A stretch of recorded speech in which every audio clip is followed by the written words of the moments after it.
What up, my dudes? Welcome to Aftermath Dev Blog number 11. It's kind of late at night tonight, but I wanted to make another dev blog for you guys and at least cover the patch notes which came in this weekend from me and my friends working on Aftermath. A lot has happened with the game, and so I want to start off this dev blog video by saying what I put right at the top of the patch notes, and that is the game is running well. Now is the time to invite your friends to play Aftermath with you. If you watch my videos and you're part of a community, or you're on the fence about Aftermath and you're kind of like, maybe I should try it again or something, now is the time to try it. I'd say the game is officially now what kind of the game should feel like in alpha or maybe like early beta. I'd say we're out of the friends and family alpha phase now. It's been almost 2 months since we brought servers online. Tons has changed in the game. Tons more is going to change. Let's talk about the patch notes and everything, and we'll get into it. So it says, hey everybody, here's the patch notes for the 29th. This patch focuses on a lot of smaller fixes and quality of life improvements that Aftermath has needed. Most notably an update to hitboxes and change to the way the liberations function, since they're kind of our boss fight, so to speak. They need to feel valuable, but also not dish out the rarest items in the game 24/7, while still not being soloable, as it throws balance off on item intake and it throws it out of proportion. So basically what I'm talking about here is you shouldn't be able to solo liberate Stafford, even if you have a private server. It doesn't make any sense. That throws loot out of whack. So people got used to solo liberating stuff that you should have never been soloable. But the drops have changed and everything. There's a lot more value on the table. You still have to strike out every now and then, but overall the liberation table should feel quite rewarding for your time because it's kind of bonus loot. So I also noted here, eventually we'll be adding a tier 5 weapons table to the game, which will be weaponry that has glowing paint slash it makes it instantly recognizable as a ultra rare weapon. So it's like a valuable weapon. Same goes for high-end armor. We're going to be adding some kind of like glowing armor and stuff. But those will be rare, even on liberation drops, which all liberation drops share the exact same table now. You can get the same loot from an airfield as you can from Stafford. The difference is there's way more loot coming from Stafford than from the airfield, but we'll talk about it. So there's new point of interest spawns as well, which aim to add value to each area and serve as a place to loot, basically as a bare minimum if you're passing through. This should create a bit more centralized conflict, as you can expect players to be more prone to hang out in areas where point of interest spawns are. We'll talk about them below. So there's a new PVE Beginner Server. A decent portion of you guys were requesting PVE servers, so there you go. There's a PVE server, roleplay, kill zombies on it, whatever you want to do. Tell your friends. It's the best place to play with your new friends and just learn the game before you get involved in some PvP and stuff.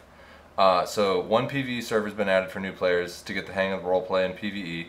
PvP, safe zones, and liberations are disabled on the server. Loot spawn rate's at 33%. You'll notice 33% is still pretty acceptable, but it's overall, less loot.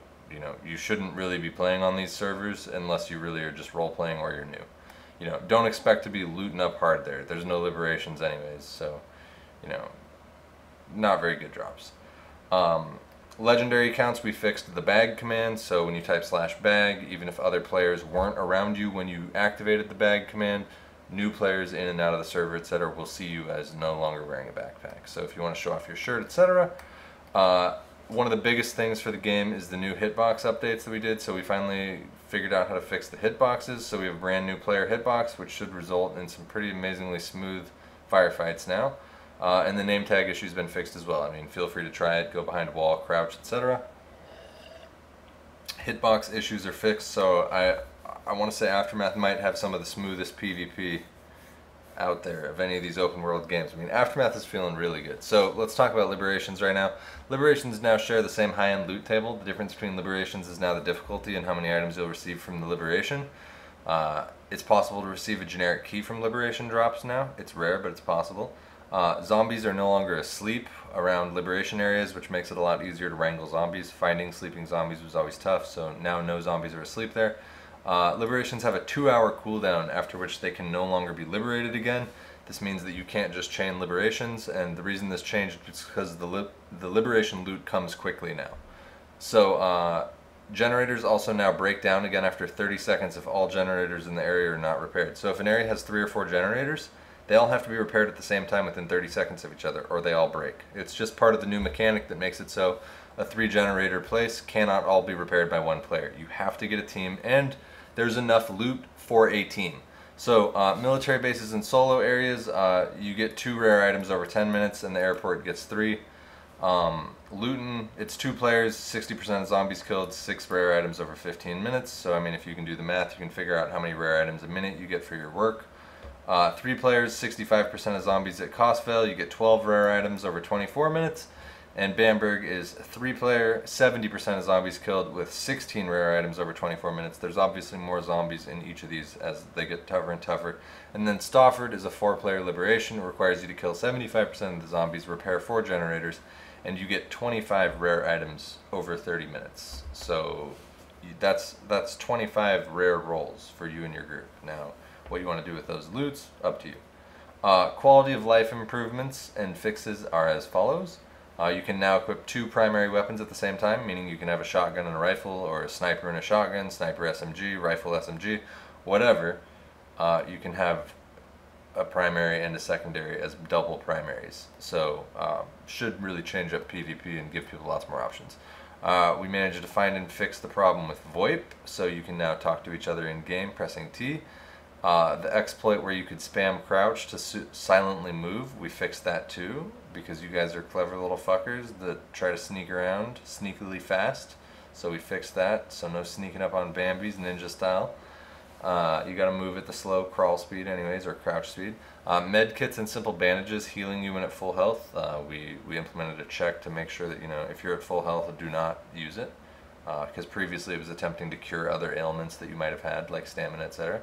The FPS is no longer capped when you're loading into the map. There's a weird issue that was capping it at 60 FPS, and it could be bypassed anyways by pressing escape. So if you're in a group, your respawn timer is increased by 20 seconds. Just goes with the new spawns, closer spawns on the map, so you're actually appearing a lot closer than you used to. So because of that, we increased it by 20 seconds. Backpack inventory screen's been updated to be transparent. You can see it here. Bugs related to bypassing the ammo cap have been fixed. There's 10,000 of each bullet type is the new cap for free accounts, and 35,000 of each bullet type is the cap for legendary accounts. So if you want to increase your ammo cap, you can. Otherwise, there's not a lot of reason to have a ton of ammo these days, because I implemented a new recipe this patch that allows you to craft bullets into tools. You just need a lot of bullets, but for people who just have bullets stacking up, you might as well craft them into tools and make something you need with it. This is more in depth about the new point of interest spawns. So point of interest spawns have been added to the game that always have something of value. You'll know it's a point of interest spawn because it spawns inside of an item box. Point of interest spawns include military Humvees, police cars, helicopters, and tractors. So basically, if you see one of these boxes, you know it's something good. And there's a rare of some kind at every single place, and more rares will get feathered into the patch as I have more and more time to do this. It just takes time. I like doing complex loot tables. It just takes time to fly around the map and do all these small little things. They're all quality of life changes, but they will come. Map changes and updates. A new water well is located at Gorad that was requested on the stream. We've removed campsites from the game. I also did this on the stream, I think. The reason, this was actually in devlog 10, the reason for this is because we're going to be updating the terrain. The map's going to start looking totally different. Water ambience got updated along the new western channel, lake and river. Civilian cars at the airport are no longer civilian loot. They're now military loot, which makes twice as much military loot at the airfield, which makes it far and away the most concentrated military loot in the game. The spawn points located around there for player spawns also encourage PvP when we introduce the new deployment system, so legendary accounts can deploy. I think the airport's going to have some solid PvP, and we're probably going to change up the airport a little bit too to accommodate more PvP with the terrain and whatnot. So that gets me next to over 200 random player spawn points have been removed that were kind of in no man's land parts of the map. I went and cleaned up more player spawns. There was just a ton of them off in the middle of nowhere, so you're more likely to spawn nearby something now. Zombie spawns should be more centralized in Stafford. Because of the civilian home cleanup from a few patches ago, things were getting a little weird. There was a lot of zombies just roaming around out in the field, so I got rid of them and moved them inward, so there's much more concentration around the city now. There's 2 new crafting blueprints spawning in the world now. This is Convert 556 and Factory 556 into tools. So I'll be adding other recipes for other things like that. You can find it. They spawn in Liberations now and anywhere else you find it. A special thank you goes out to Hats, Yonochka, Excellence, Pradushka, and Prevest. I probably butchered your name, Praducha. Praducha. That sounds right. Praducha. Thank you guys. This is the team of Russian guys that helped contribute to our new Russian language file translation. So you can just get there by pressing escape in game and going to Russian. And actually by the time you see this video, we might have already deployed the patch with Portuguese. So we'll see. AntiCheat Updates. I posted a cool picture of my character on Pine Top. Looks pretty cool, huh? And then, as always, the community dev section. So that's basically the patch notes for this dev vlog, guys. And I'm just gonna load in game really quick because I just want to show you that I've gone over these items. Oh, and the King Brazil set and the Founders set is now actually purchasable. So if you feel like buying those, you can. That's basically that. Let's load into Pine Top really quickly. Oh, all the Euros are waking up right now. So this is the new PVE server right now. But yeah, dude, populations are going to be quite good. It's 230, but I expect there to be 30 or 40 people in every single server by the time I wake up. That's usually how it goes. So let's load into Pine Top really quickly. I just want to go over cosmetics really fast, and you'll notice probably by the time you see this video that they're properly updated, but they should be color coded now as going yellow legendary, purple epic, and then blue rare and green uncommon. And I've updated all of the in-game cosmetic boxes so that they now show their rarity properly, and it's basically just like an Overwatch system. I really like the way Blizzard does a lot of their things. I think Blizzard does the best kind of like, you know, soft monetization that's not brutal. Look at these clowns right here.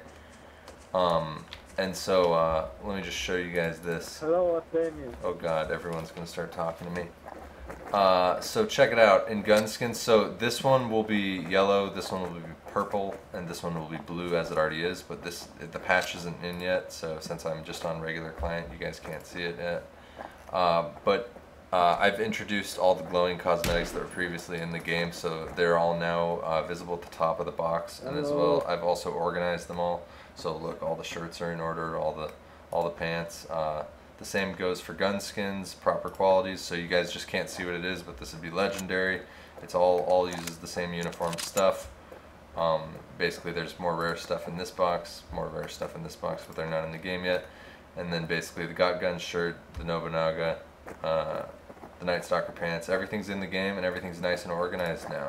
So you can see it, and the only thing that's wrong is the colors are wrong, but by the time you see the video, the colors will probably be correct. So guys, that does it for the patch. So we got some new stuff coming. You can't even see the icons yet because they're not there. But there's some new items, M9 Brains, Chrome, Desert Hex. Oh, here, I'll show you in the video really quick. Look at this. So this is one of the new helmets that you guys, little dev preview. Everybody in game will be seeing these two probably running around me right now. But those are some of the new helmets.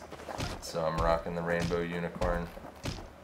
Is there anything else that I'm missing? Oh, I didn't give myself the Jack helmet. Some new shirts and whatnot. Basically, yeah. So that's Aftermath, guys. If you haven't seen it, and we got a bunch of updated crafting stuff too. What's going on? Nothing in clothing yet. So you can craft tools, NATO bullets, crafting bullets, armor recipes, night vision armor. I mean, dude, Aftermath's basically coming together and dope as fuck. Look at these guys. Hey Dev, we need US servers, please. US servers are coming soon. Hopefully this week, man. Happy patch. Art, remove this duo gun. Alright guys, no more duo guns. Oh, he doesn't like that there's primary and secondary. Too bad! Deal with it. It makes the game better. But that's it for the patch, guys. Thanks for watching. See you next video. And invite your friends to play Aftermath. Seriously, post it fucking everywhere. And the community will grow, no problem. People are fucking loving the game, so. See See ya.